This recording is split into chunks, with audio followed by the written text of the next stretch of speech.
Hey guys, what's going on? So I know it's been a while since I made some shark iron videos, and I've had a lot of requests for more due to different issues that have came up. So let's get started today with a wheel repair. So this is going to apply to the 700, the 725s, the 750s, and 850s, and it will work for the 1000 series. So just be aware. Now you might have an off, like say instead of an 850 as an 860. That just means a different store or a different color code depending on where you bought it. So you have your standard Shark Ion. This is what we're going to use for our testing. So you're going to need a long shaft T15, a long shaft or short shaft T10. I bought these at Harbor Freight. They're really cheap for a pack of them. And it's always good to have a small Phillips head for certain repairs on these as well.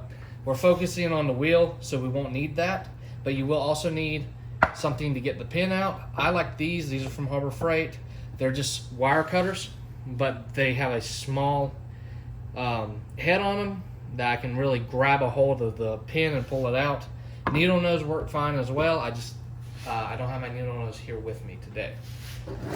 So this video about how to repair the wheel is going to be a little bit different. So normally we just replace the wheel, but this time we're noticing a lot more people with repairable wheels than damaged wheels.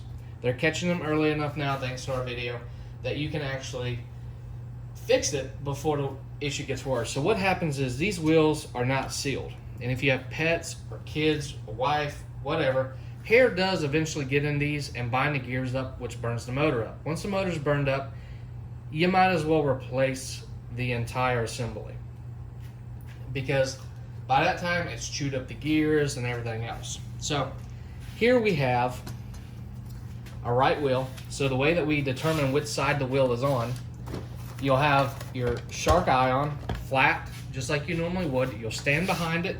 It's facing forward just like you are. The right side of your body is the right wheel. The left side of your body is the left wheel. So S is left, K is right. When we flip it over, right, left. So it's just opposite because we flipped it. So today we have a right wheel here. This right wheel is binding up. It turns, but it's starting to get tough to turn. So hopefully there is some damage in there that I can show you. And let's start off by just showing you how to remove this wheel on this one up here. So I'm going to take this one. I'm going to get my T15. There's 1, 2, 3, 4, 5. And I have taken the handle off mine to put in a drill. So nothing fancy there. I do so many of these that I needed a faster way to take the screws out.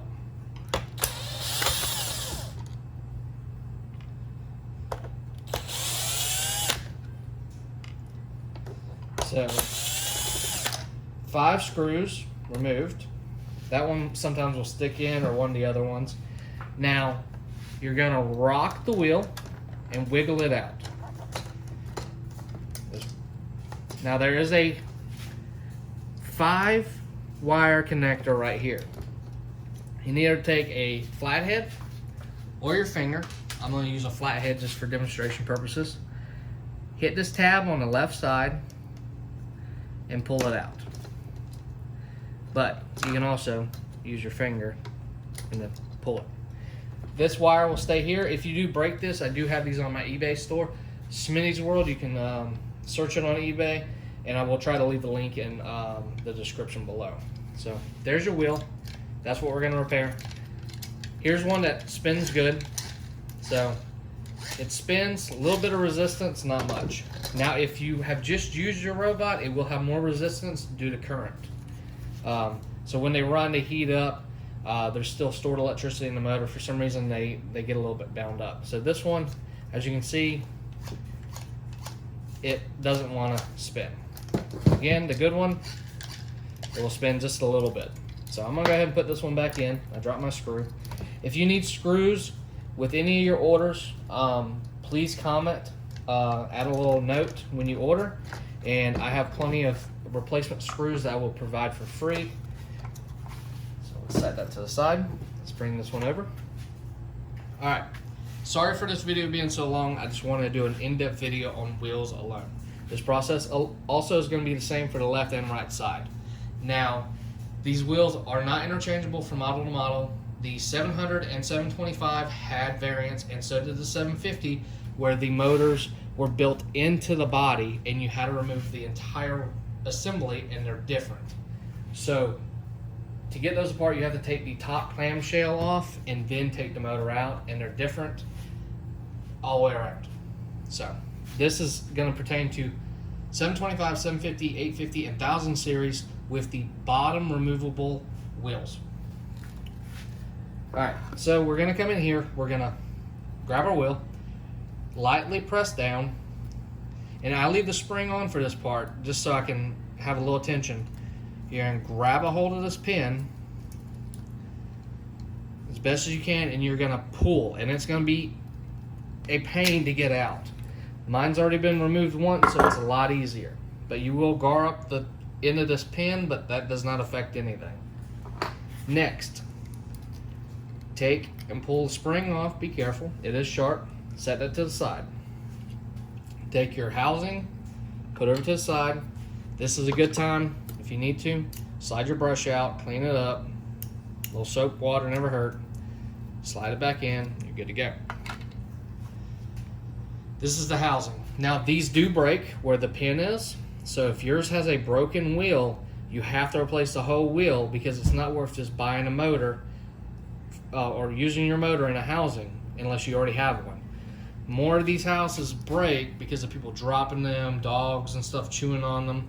So if your housing right here is cracked anywhere, glue it up as good as you can.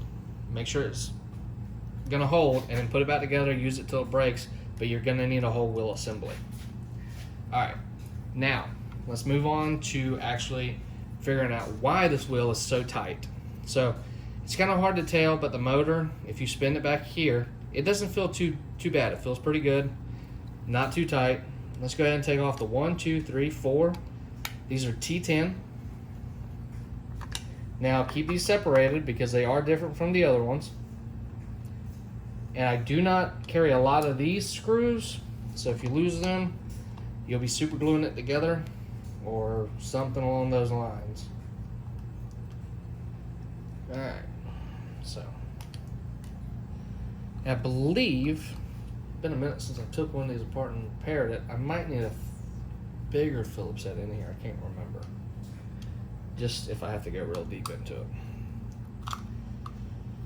So take the 4 off.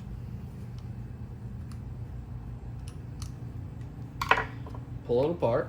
And there's our culprit right there. So you're going to take a rag, you're going to wipe this piece out, clean it up. Then we're going to take, you get this flathead. Look at this hair. Lots and lots of hair. So this big gear is going to come off. Look at all that. Tons of hair. Clogged all up in there. So we're going to remove all that hair. You're going to look down in here. Look at this.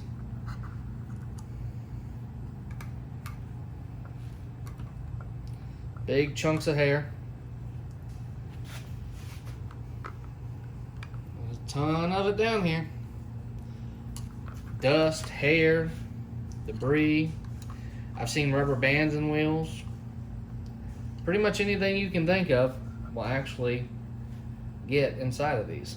So you can spin the wheel. Then these ones, they'll pop off the same. Take and it's clean. Make sure you wear gloves when you do this. I've actually had this wheel for a very long time, so most germs are going to be hopefully dead. It's still nasty, but I'm not touching the hair with my bare hands for the most part, except for when I touch a gear.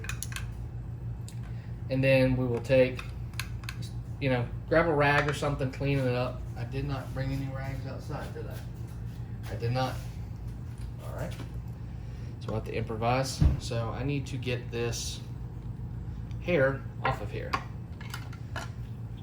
Should I grab a small Phillips, but a flathead, but it'd be all right. Best way to get it off is a knife, a razor blade, something along those lines.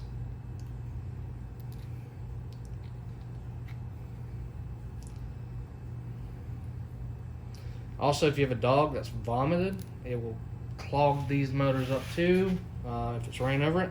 Cats are notorious for clogging these things up because they shed. But all right, this is going to be just it's for a video, so we're not going to go super in depth and cleaning it on the video and take up too much time. So let's go ahead and reassemble it and take all this hair off right here.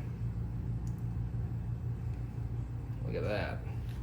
Just tons of hair in one wheel. And this is enough to cause it to stop. That hair was so bound up it looks like a bearing almost. Alright, now we're going to slide this gear back in. Flows really good right there. Let's go ahead and put this bearing back in. This gear back in. I don't want to say bearing. Look. Oops, sorry. Thought I had y'all on camera. See, now it spins like it's supposed to. You can use a little bit of dielectric grease because this is an electric motor. You can use a little dielectric grease or any kind of electronic grease or plastic gear grease that's safe for electronics in here. Just a little dab, you'd be good to go. You could use a little 3-in-1 oil. Just a video got cut out, but you could use just a little 3-in-1 oil. But I would use dielectric grease or just a good grease compound that's safe to use on electronics because it can go inside there and then get on your motor and then your motor's ruined. We'll reassemble it, but let's test it. So make sure you're not touching this right here. And we can spin it, and it spins a lot better than it did before. See, I can actually spin it and it keeps spinning just a little bit. That's what you want to see. So that's how to repair your wheel. If that does not fix your issue, guys, the issue you're going to have is with your motor. And the easiest way to check that is just to take that big one off, take this little one, and spin it back and forth. If you're grinding, any kind of roaring noise, or if it's tough to turn still, either there's hair down in here or you've got a motor issue. So be aware of that. Thanks for watching this video, guys. I will have plenty more videos up, so definitely stay tuned, subscribe for more. If you have any comments that you would like to leave, go for it. Like this video if it helped you out, and if you have any questions about other parts that I should make a video about, go ahead and leave that suggestion down below as well. Have a great day.